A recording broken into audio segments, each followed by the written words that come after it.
So a few days ago, ScrewAttack dropped their latest in the Death Battle series, Miss Marvel vs. Android 18 from Dragon Ball. Now, whenever ScrewAttack puts out one of the Death Battle videos, it's always going to be marred in controversy and in, well, sometimes flame wars. People want their favorite characters to win.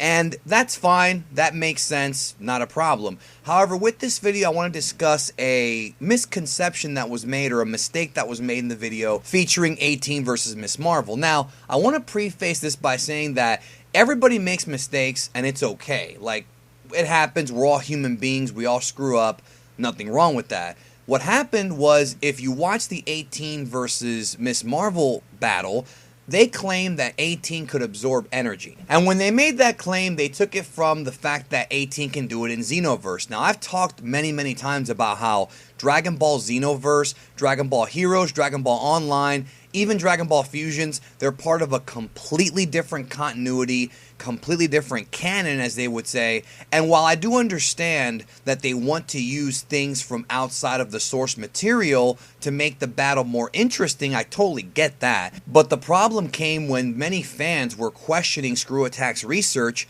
and talking about how, well, 18 cannot absorb. And in the Dragon Ball series, in the Dragon Ball manga, in fact, explicitly stated by 17 when he asked number 20, why did you go back to your old energy absorption design? Because we, infinite energy models, were too powerful to control. Because of that, you lost. So in the manga, 17 differentiates himself and his sister 18 from 19 and 20. 19 and 20 are the energy absorption models. They have the little red circle in their palms and they can absorb your energy. However, 17 and 18 are completely different models. They are cybernetically enhanced humans, which are called eternal model types. Now, the eternal model types does not necessarily mean that they live forever. I know the word eternal does mean that. No, 17 and 18 don't live forever, but they do live longer than regular humans do because of their enhancements.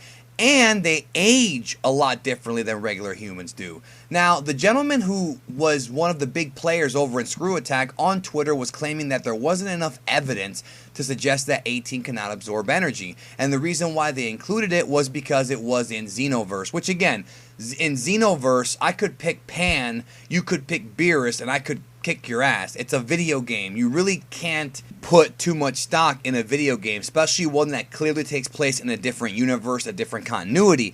But the issue that I had was that he was claiming that there's no legitimate evidence of this. Well, the problem is that there is legitimate evidence. So if you're out there and you watch the ScrewAttack video, the Death Battle, obviously that video is going to do way more views than mine. And that's cool because they're a much bigger channel. They've been around for 10 years. They have a much bigger audience, and that's okay. I'm cool with that. This video is mostly meant to correct that one mistake. Let's go to Daizenshu 7, which is one of the official guidebooks. Now, I already showed you the manga panel where 17 differentiates the two. Some people have come and said, well, that doesn't necessarily mean that 17 and 18 can absorb. Well, fine. If you want to argue that, great.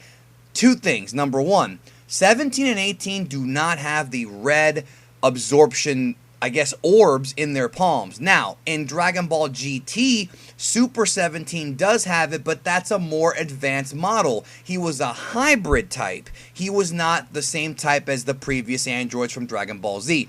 Daizenshu 7 states that the eternal models produce energy internally, and they, as a result, can remain mobile permanently. And their power is much stronger than the energy absorption models.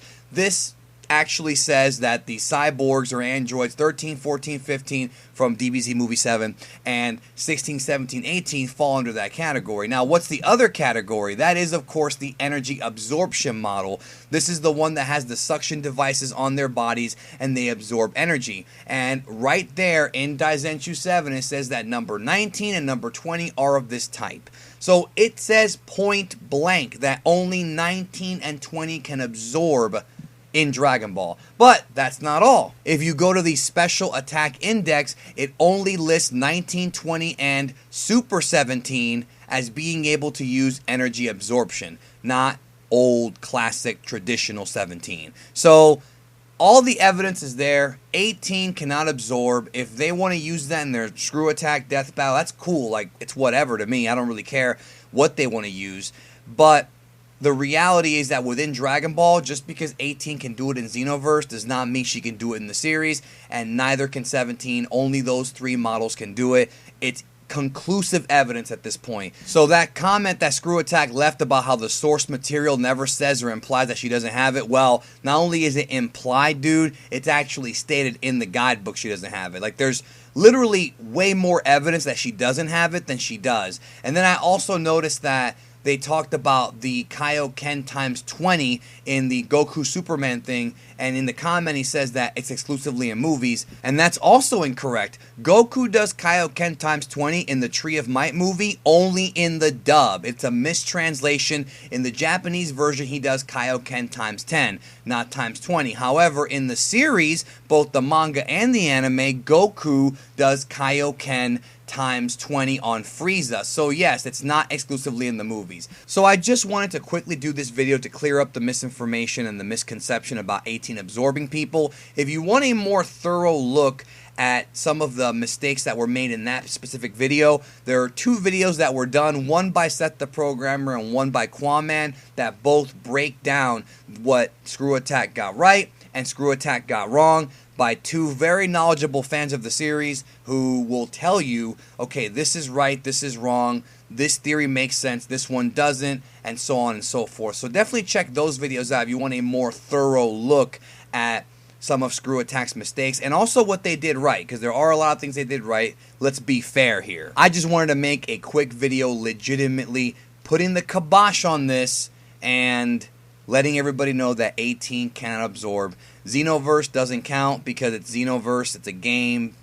Come on now. Anyways, thanks so much for watching the video, guys. If you like these kind of videos, subscribe, punch that bell so you get notified, and I hope y'all have a great rest of your day. And if you're having a bad day, remember, tomorrow will be better, I assure you. I will catch you down the road.